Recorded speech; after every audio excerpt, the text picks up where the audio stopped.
Na ir paskutinis mūsų pranešimas, po kurio priminsiu, kad kviesim dar ir neformaliai pabūti.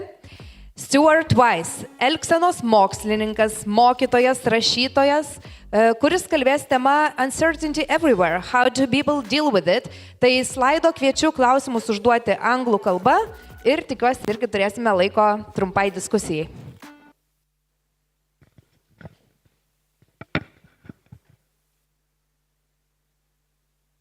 Hi. Thank you very much for inviting me. Can you all hear me, I hope? Yeah, okay, good. I wish I could be there with you in Vilnius, but this is next best. And I should say, as you've already gathered, that this talk will be in English, because like most Americans, that's the only language I speak fluently. So therefore, thank you for learning English so that we could have this conversation. Yes, so uncertainty everywhere. Let me start out. Let's see if the slides are going to work first. There we go. Here is the overview, the syllabus for this course. It's ours. I'm going to talk about avoiding uncertainty, avoiding certainty, and embracing uncertainty. So those three things, they always tell you to do three things so that people can remember. Okay, so avoiding uncertainty is in some respects the most common and most important problem that people have.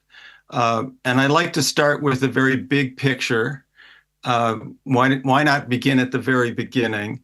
And you'll understand that the Big Bang, as we understand it, was an experience of starting from high density and high temperature and moving to lower density and lower temperature as time progresses. And we're still in it, of course. And according to the entropy, the second law of thermodynamics, we are always moving from higher temperature to lower temperature and not in the other direction, not low to high.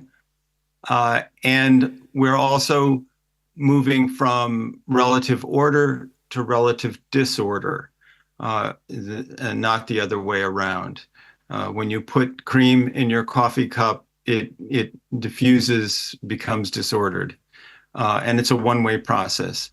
There is, however, one exception to this rule, and that is life. And here's a lovely little video that I found. So life is an exception to the rule of entropy in the sense that it creates order from disorder out of raw materials, but the reality is that overall entropy is not violated. The second law of thermodynamics is not violated because extra energy is required in order to create life, and so we of course get that extra energy from the sun, and so living things reverse the process of entropy on a local scale, but not on a global scale. And so we as organisms are always fighting against disorder and uncertainty in order to survive. So yes, animals need predictability and need to have control where they can get it, in order to maintain their systems and acquire energy to keep life, to sustain life, and to avoid threats to life. So in the goal of that process, having control over the environment is a good thing. And if you can't control the environment, then being able to predict what will happen is also useful to the organism. And I'll give you some examples of this. This is a classic experiment that was done back in the 70s that sort of shows how strongly we want to know the future, want to be able to predict the future. And this is an experiment that was done with rats pressing a lever in a chamber like this guy is here, and the rats were in one condition of the experiment were given shocks. This is not a very nice experiment. Brief shocks, one half second shocks that came randomly, unpredictably. The rat could not know when the next shock was coming. However, if the rat pressed the lever, then it would switch to a condition in which the shocks still came randomly. They were not predictable in terms of time, but each shock was preceded by a tone, a warning signal, essentially saying that a shock is on its way. However, the trade-off for that information was that the shocks were actually longer, much longer than the half second. And yet, in this experiment, the rats very strongly pressed the lever, even though the shocks were more intense. They wanted to know when they were coming, and so this is the conditions of the experiment that I just described. If they didn't press, random shocks, no warning. Pressing, random shocks, warning signal, but longer shocks. And as you can see, I hope you can see that this is the percentage of time these three particular rats spent in the signaled condition. They maintain that by pressing the lever, and overwhelmingly they wanted to have that signaled position. So knowing the future, even when you can't avoid it entirely, is really important, or at least was for these animals, and it is for us too. Why? Well, I mean, the signal does allow the animal to prepare in whatever way it can for the coming of the shock. The animal may have discovered that there are certain ways to endure the shock better than others. But also the opposite, when the signal is not sounding, then that's a safe period. And the rat is able to function normally as long as that signal remains off.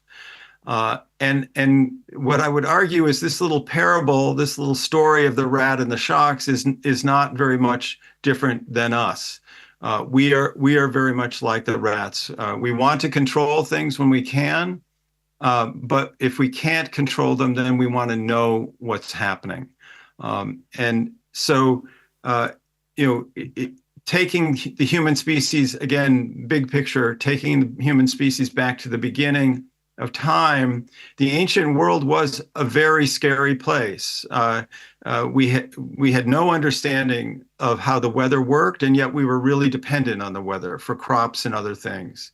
Health and medicine just, was a mystery. There are very few things. It is true that the Egyptians had some effective medical treatments, for example, for broken bones and so forth, but basically medicine and illness was completely unknown because modern science had not been developed yet. So as a result, there has been, since the beginning of human history, and this is something that I've spent a fair amount of time working on, in superstition and so on, there have been methods of trying to divine the future, predict the future, fortune telling. And so here we have a picture of the yarrow sticks used in the I Ching in 1000 BCE. So a very long time ago. And these are sticks that were used to foretell the future. And there were many, many ways that this was done. Often there were itinerant people who were street level magicians who you could employ or consult, and they would supposedly tell the future. They often came into conflict with whatever was the local religion at the time, because they were in competition with the established religion. And so they were often criticized by the elites. Plato used to talk about beggar priests in Greece. And so, again, sort of sarcastically describing them. It's an interesting thing about randomness and uncertainty and these fortune-telling techniques is that there often were ways of sort of trying to pull meaning out of a random process, which is in a way symbolic of the whole enterprise. But for example, augury was a method of trying to foretell the future by the way flocks of birds flew in flight. A fairly random-looking thing, but somehow had symbolic meaning to the people of the time. The yarrow sticks I showed you in the previous slide, those were tossed, and the way they fell was indicative of some signal to the future. Casting or drawing of lots, dice in the ancient world, again, a random process that was given special meaning. Tea leaves, more modern thing, reading the tea leaves in the bottom of your teacup, or tarot cards. Tarot cards are not modern, they're old, but they actually still exist, as you will see. I'm talking to you from Connecticut in the eastern United States. And this picture on the right was taken about 6 miles from here. I happen to know that the person who runs this business is still in business. So this is, you can pay money, and I suspect there may be equivalent things in Vilnius, but you can pay money to have tarot cards read or your palms read to foretell the future or tell something about you. Of course, it's entirely bunk. There is no scientific evidence and can't be done. But it is still practiced. And so even though we have all these technologies and we have so much greater understanding of the natural world than they did in ancient times, many people are still very much involved in this kind of activity. Okay. So we do like certainty and predictability, but there are often very important events in our lives where we can't make sure that they will happen the way we want. And those are the circumstances in which superstitions are likely to develop. And this is obviously one way in which people deal with uncertainty. So on the left, you have astrology, which still is remarkably popular throughout the globe. I consider it a superstition, at least if you act upon your horoscope or your astrological reading. And yet many people believe in it. Many people consult astrologers for information about the future. You may recognize the guy in the middle picture as the former president of the United States, Barack Obama, a very smart guy, generally speaking. And yet he admits that he had an election day superstition, that when it was election day for any of the contests that he was in, he organized a pickup basketball game, a game, just with friends. And he felt he had to do that every election day. It started because the very first step on the way to becoming president of the United States for him was the Iowa caucuses. We have this very weird system in the United States where each state votes and nominates, and I'm sure you've heard about it. But in any case, he for just randomly set up a pickup basketball game on the Iowa caucuses, the first step on his path, and he won that contest. He won the Iowa caucus. And for whatever reason, this was not a special thing, but for whatever reason, at the next contest, which was the New Hampshire primary, he didn't have a game. He didn't have a pickup game. And Hillary Clinton beat him in that.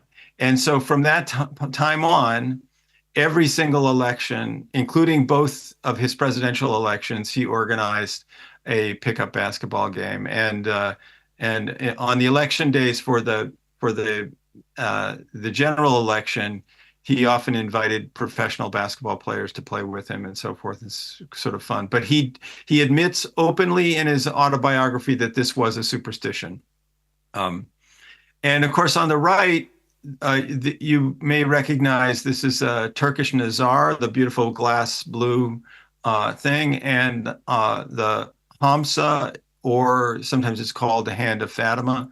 Both of these items are associated with the evil eye superstition, which is another widely believed superstition throughout the world, although oddly not in the Middle West of the United States where I grew up.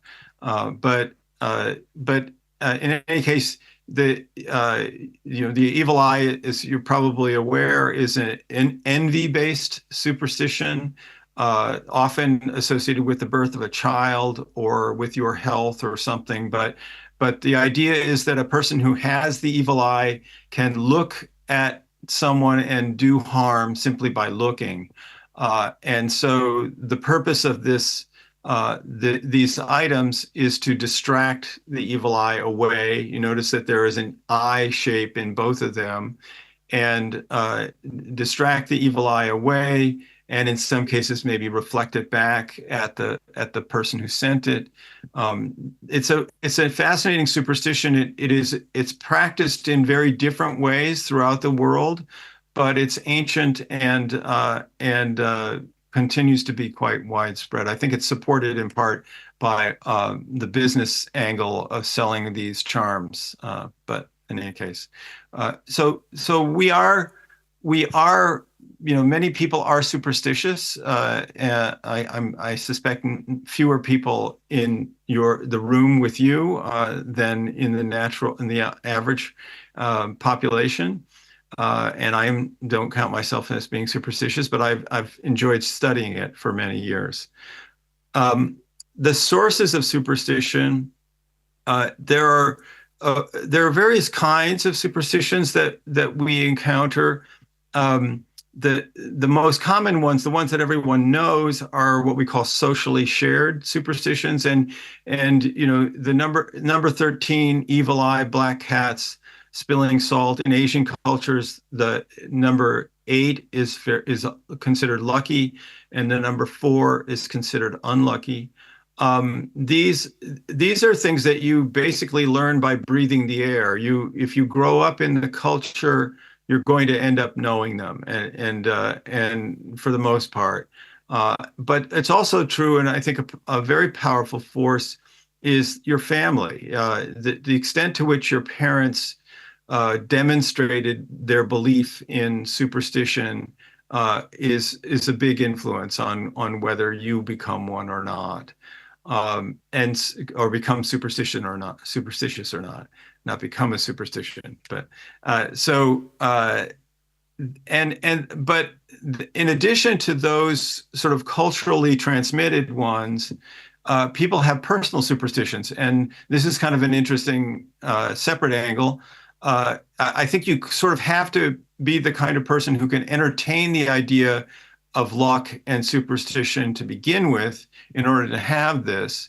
But there are a couple of different kinds of personal superstitions. One is a ritual that precedes a success. So if you eat a certain meal and then you go out onto the basketball court or onto the football pitch and you perform really well, then you may say that's a lucky meal, and I'm going to have it each time I go into battle. So that's how a ritual of some sort might get started, an action that you do before each event. Separate from that is the idea that if you have a good outcome, you might want to try to create the same environment that good event happened from. So this is why people have lucky shirts, lucky ties, lucky jewelry, lucky hats. I mean, it could be almost anything. And so they say that this object brings them luck. And these are purely, associative things. It's a process of learning and associating items with a positive outcome. But as I say, I think you have to be someone who believes in luck to begin with in order to engage in these. How do they function? As a psychologist, I'm always wondering how does this work for people? Why do they do it? And that has been, much of my career thinking about that.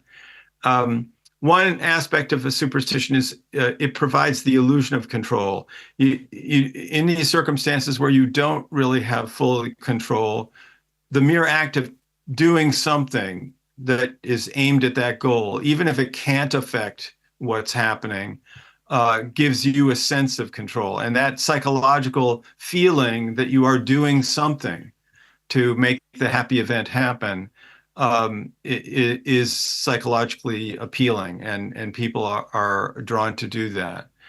In the case of, and I'm always bringing up examples of athletes because there's a lot of superstition in sport, but often there is time to fill between when you've arrived at the stadium, or between when you wake up and when you actually go into battle on the playing field. And one of the things that athletic rituals do is to fill that time. It focuses your mind. It's a mantra-like activity, and meditative in a sense, and it undoubtedly controls anxiety a little bit to do that. Your rituals don't have to be magical. You don't have to give them magic significance. You can just say, this is my routine. But often people do have superstitions about their rituals. It's also true that not only the players, but the fans often of a team often have a superstition. They wear the jerseys, they wear the colors of the team, they engage in other rituals. And here's a case where, again, the fan can have no control whatsoever as to whether their team wins. They're just an observer. They are an interested observer, but they have no control over what's going on. And yet they enjoy the feeling that they're doing something to help the team. And also there's a separate thing that occurs in this case, and that is a sort of bonding of the fans together, a social cohesion, a feeling I'm part of something bigger than me. And that applies to both fans and teams. Sometimes there are team superstitions where players who are not on the field at the moment will engage in some activity to try to bring good things to happen, and so on. And those undoubtedly have a positive sort of sense of bonding together towards a common goal. I've already mentioned anxiety as a possible aspect of superstition, that it lowers anxiety, and that would be just a genuine psychological effect, nothing magical going on there. The one question that remains is, does it actually improve performance on the field to engage in a superstition? Obviously, we all probably agree that there is no magic. There's no direct connection between the ritual and the outcome. But there might be a sort of psychological effect with lowered anxiety that in turn leads to better performance. And there has been a little bit of research on this, and unfortunately the results are kind of sketchy. There was a German study done about 15 years ago that seemed to show an effect of belief in luck on subsequent performance. But it was replicated. There's this problem of replication going on in psychology, and the study was redone, much larger study. They coordinated with the original researchers to make sure they were doing it the same way, and lo and behold, no effect whatsoever of luck. So it's not clear whether it has that follow-on effect of improving performance. There have been some other studies, more recent studies, on the effect of performing a ritual prior to a performance. This has been sort of an interesting study in which, in one case, for example, if you imagine yourself being volunteering for an experiment, you come into a laboratory and you're told that in a few minutes you're going to have to sing in front of an audience of people, a small audience of people. And what they found, and that would be a little bit nerve-wracking for me. I would be a little nervous about that. But what they found was that if they had people perform a simple ritual, not a magical thing necessarily, but a ritual of activities, sketching, throwing away a piece of paper, so forth, that they did have lower anxiety and they did perform better. They had a machine a karaoke machine that would automatically count errors in your singing. So kind of intimidating experiment altogether. But they found some evidence of that, and in other contexts as well. So there's some evidence, but a ritual doesn't have, as I said before, a ritual doesn't have to be magical. You can just think of it as a routine that is focusing you. You don't have to give it magical significance, and so that's that. I should say, at least in passing, that religion also provides a sense of order and control in a crazy world that is unpredictable. The offer is that if you are faithful, God will look out for you. It's hard to see that in many cases. But believers believe that God has a plan, and it's better to be a part of that plan than not. So it does not appeal to everyone, but obviously appeals to very many people. Okay, so switching gears entirely, this is an interesting topic that I've gotten into recently, just reading some things about. But there are also, we should recognize that although survival depends on avoiding uncertainty, there are certain circumstances where for psychological reasons we prefer not to know, where we actually deliberately avoid certainty and knowing. Here's some familiar ones where we have policies. On a policy level, we decide to keep people ignorant of certain information in order to avoid biasing their judgments. So, for example, experiments in which they are blinded. There's a placebo group, perhaps, and an active group, and neither the patient nor neither the participant in the study nor the experimenter knows who's in what group, because you might unconsciously, if you're the experimenter, you might unconsciously alter your behavior with respect to the participants, and therefore cause a problem with the study. The blind review of journal articles is meant to be that, when you submit an article, ideally when you submit an article to a journal for possible publication, your name is not associated, or your institution is not associated with the submission, and so that the reader does not know where you come from and is not affected by the prestige of your institution, for example. And also the reviewer is kept secret from the person submitting the journal, so that the reviewer is free to say whatever they want to say without worry that they'll, someone will stalk them later and be angry with them. So this is to avoid bias. Same is true in many trials, that legal trials, that people, the jury is prevented from knowing certain things about the person on trial because it might bias their view of that person. And even, if it's not relevant to the crime that's being judged, then that information is deliberately held away.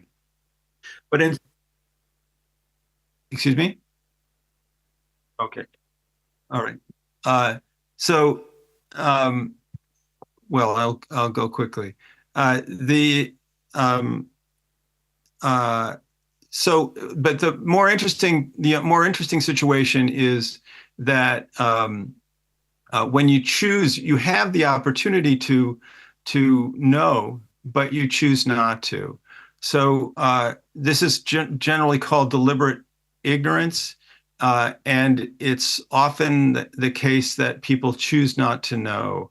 And the reason why is to avoid negative emotions or to sustain a positive future view of the future that they have.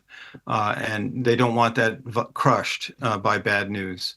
So for example, this is a German study in which people were asked these questions. Assume you are newly married. Would you want to know whether your marriage will end in divorce or not? Would you want to know today when you will die? Would you want to know today from what cause you would die? If you just listen to those questions, you can imagine that a large percentage of people said, no, I'd rather not know any of those things. One that I proposed is assume you've been happily married. This has not been researched. this is a thought experiment. Assume you've been happily married for 15 years. Unknown to you, at a conference 1,500 kilometers away from home 7 years ago, your spouse had a single sexual encounter with the person never seen again. Would you want to know about that? I would argue that many people would say no to that, I would hope. But here's the classic case, and that is the case of Huntington's disease, which is a autosomal dominant disease, which if you have the gene, you will die from the disease, and it involves deterioration and so forth. Woody Guthrie, an American folk singer who is pictured here, had it and died of it. The problem with it is that it has a late onset. It doesn't start until you're in your 30s or older. And so as a result, often people have had children by the time they discover that they have the disease.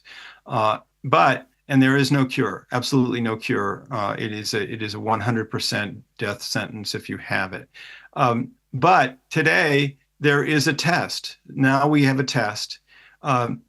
And strangely, large percentages of people, even though they have the test available, if they've had a parent who had the disease, they choose not to be tested because they would rather not know that they're going to have it. They want to keep the fantasy that they are healthy as long as possible, and they'll deal with it when it comes. So it's an interesting case of preserving your feelings. So I'm going to skip this for now and go on to this. Since time is running short. As skeptics, all of this is interesting, but we, going back to the first situation of having to deal with uncertainty, we really do need to encourage people to embrace uncertainty. It is the case that if you're a scientist and you are trying to figure out how the world works, you have to accept that you start from ignorance. You do not know. And you have to cling to uncertainty until such time as it is figured out, until you know what's going on. Psychologists call this tolerance for ambiguity, that you have to be comfortable with sitting with things that are ambiguous and not jump to a conclusion, because that's how a wrong answer will be arrived at. Like any activity, also variation is required. You have to try many different things. You can't just stop at one. And so, when you think about the vaccines that were developed for COVID-19, we see the end product and it seems pretty cool, but we are unaware of all the previous experiments that failed to try to develop that technology. And of course, there were many. And so the word experiment suggests that we often fail and that it takes a while. And so we need to encourage people in their everyday lives also to embrace uncertainty. Do not jump to conclusions. Be willing to say you don't know. I mean, that is, as a scientist and as a person who talks about science, you frequently are in the position where you need to simply say, we don't know. And that may not be satisfying to the audience, but it is the honest thing, and it is something you have to get comfortable with. It's finally, we're often in the situation of trying to understand why somebody else did something in our social lives, in our family lives. And I think it's important both for honesty and for getting along with others to generate alternative reasons why they might have done that. As an exercise, there's a tendency to seize on, especially when they've done something you're disappointed with, you're not happy with. There's a tendency to seize on a certain explanation. But if you put yourself in their position, then you may understand better how they did that, or come up with other possibilities at least. And finally, this is the last thing. I recently wrote about movies that have ambiguous endings, which I think are sort of something that helps you think skeptically. And it's, in a way, it's more honest. The world doesn't always come up with a solid answer. It doesn't end. Stories don't end with a pat answer. And so I have a personal interest in the American film noir films, which often don't have a happy ending, puzzle films like the ones I've listed here, and the recent film Anatomy of a Fall, which I don't know if you've seen. It's a French film. So this is another, for me, something that's appealing as a skeptic and a scientist, is to recognize that stories don't always have the perfect ending. And that's it, I think. Oh, well, I can sum up quickly. Survival and success has us seeking certainty and avoiding uncertainty. Desire for happiness sometimes has us maintaining uncertainty and choosing to be ignorant. But as critical thinkers and skeptics, we need to get comfortable with uncertainty. So that's my syllabus completed. Thank you.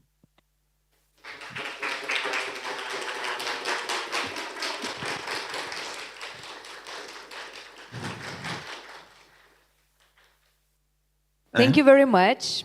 And we have Slido and questions for you. So Okay. I will try to read it out loud. Can superstitions be useful for mental health? Well, yes, I think they are. I think that I mean, in the short term, at least, I mean, they are remarkably popular, even in the modern world. Many people engage in superstitions. And I think that the explanation for that is simply that in the moment of doing it, it feels good. I don't think you need to go beyond that. If there's anything that there may be other influences as well that get people to do it, obviously, and they learn them. There's a learning history involved in the traditional superstitions. But I think the main thing that supports them is that you're in an uncertain, anxious place, and by doing this thing, you feel better. So in that short-term sort of sense of helping mental health, yes.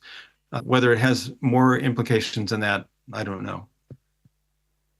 Okay, thank you very much. Also, the question from Lithuania, you made a research on athletes and their superstitions. Do you have any data? Are basketball players more prone to superstition than other athletes? I don't have any hard data. I have observations. One of the problems, basketball players all are superstitious, but one of the things that's interesting about superstition is it requires some time to do them. And basketball is a uniquely fast game. The clock is running and they're always moving. It's only at the times, like for example, at the free throw line, when the clock has stopped, then people will bounce the ball a certain number of times before shooting, and there are other possibilities for superstition. And before the game starts, there are undoubtedly superstitions. But for example, the classic superstitious game is American baseball, and the reason is it's so darn slow. There's lots of waiting time, and there's lots of stuff where you're not doing anything at all, and those are the moments when superstition will come out.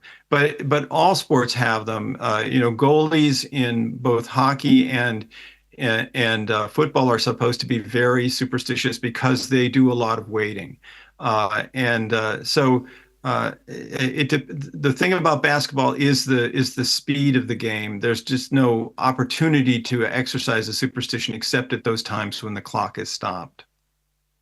Okay, and that I think leads to another question. Could it be that people want attention, community touch, and simply to be heard? That's why they go into the superstition. And why I think it's related, because for that you need to slow down, basically. Yeah, I don't know. I mean, I think that first of all, wanting to be heard, many superstitions are done in private. You know, there is still a taboo about superstition. But if you are a fan, for example, of a team, if you are a supporter of a team, there is definitely a desire to be seen that way. And it's typically a case, I guess I would say as a psychologist, is that often if you are, you know, it's funny, if you read the Wikipedia page for many people in England who might be a writer or a politician or something, it will include what football team they support, right? So, which is kind of, to me, is odd that would be the case, but that just shows how much that is a part of, you know, it's a very local sort of thing, and it's a part of their identity. And so if your team is part of your identity, you definitely want to express yourself in that way and to bond with other you know, fans. And so in that sense, I do think it has a social expressive aspect to it. Okay, do you have some questions from the audience? Thank you very much for your presentation. I just wanted to ask about the anxiety that constantly affects people that need to survive. Basically, it's a reduction of poverty, also a reduction of propensity for superstition. So if I understand your question, you're asking whether people who are very anxious have less propensity, less ability to be superstitious, or did I misunderstand that? No, I meant when people are constantly anxious because of poverty, they are more likely to be superstitious. If we can reduce poverty, can we then reduce superstition as well? Very yes. Poverty is the word you were saying. Yes, yes.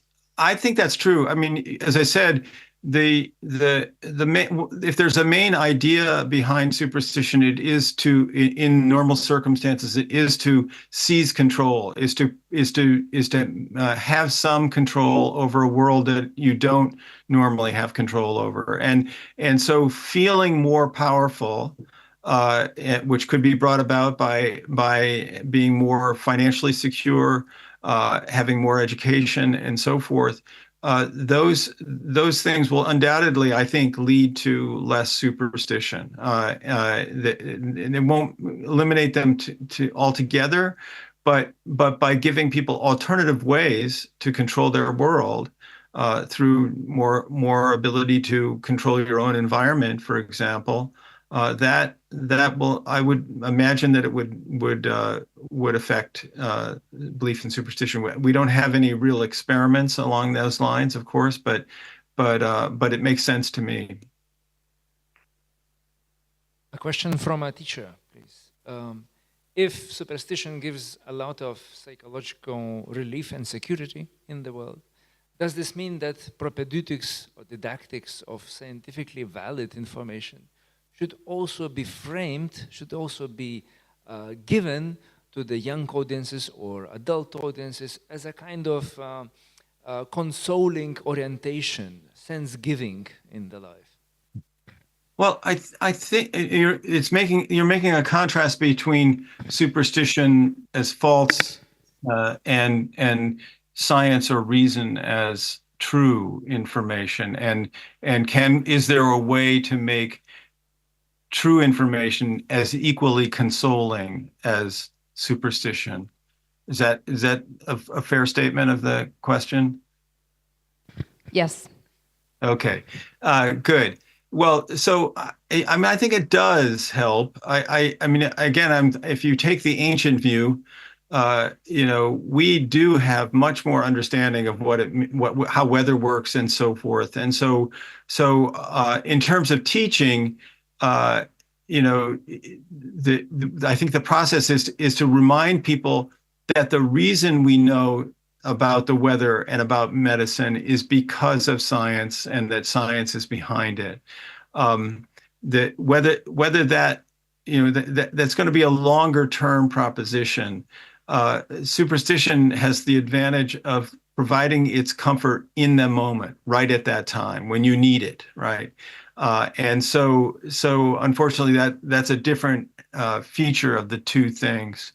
But yes, I think that the more we can do to spread the word of science and to make it fun, and also make it so that people understand that all the things we have in the world came this way from a certain way of testing the world, that will help. That will make people feel more comfortable about what's going on.